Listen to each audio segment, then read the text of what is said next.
त्र्यंबकेश्वर ज्योतिर्लिंग की कथा। 8वां ज्योतिर्लिंग।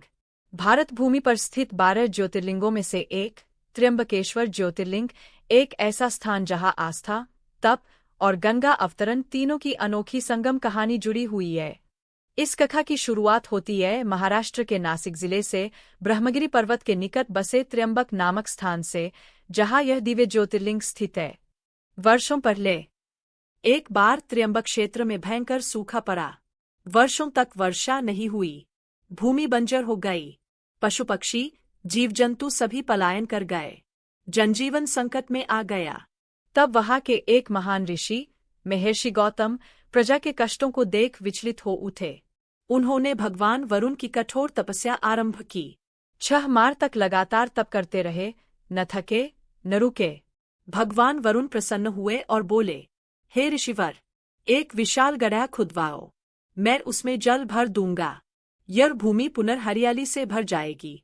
गौतम ऋषि ने आदेश का पालन किया।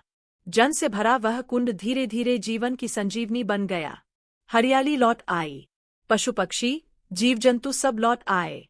ऋषि गौतम की पतिव्रता पत्नी माता अहिल्या जल वितरण में न्याय कर रही थीं। उन्होंने स्त्रियों से कहा, पहले बच्चों को जल लेने दो, फिर आप सभी लीजिए। किंतु कुछ स्त्रियों ने इसे पक्षपात मान लिया। वे अपने पतियों अन्य ऋषियों के पास गई और बात को तोड़मरोड़ कर बताया। ईर्ष्या और अहंकार में अंधे होकर ऋषियों ने एक षड्यंत्र रचा। वे सभी ऋषि भगवान गणेश से प्रार्थना करने लगे। विनायक ने उन्हें समझाया, गौतम ऋषि ने तुम सभी के लिए ही यह कार्य किया है, उनसे द्वेष उचित नहीं। परंतु वे ऋषि हठ पर अड़े रहे। गणेश जी ने चेतावनी दी, जो तुम मांग रहे हो वह अच्छा परिणाम नहीं लाएगा।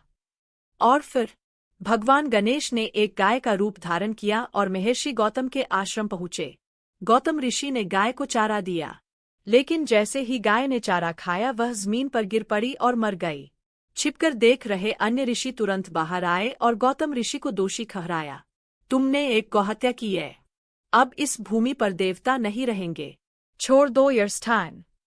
महर्षि गौतम पत्नी अहिल्या के साथ वहां से दूर चले गए। ऋषियों ने उन्हें चैन से भी नहीं रहने दिया।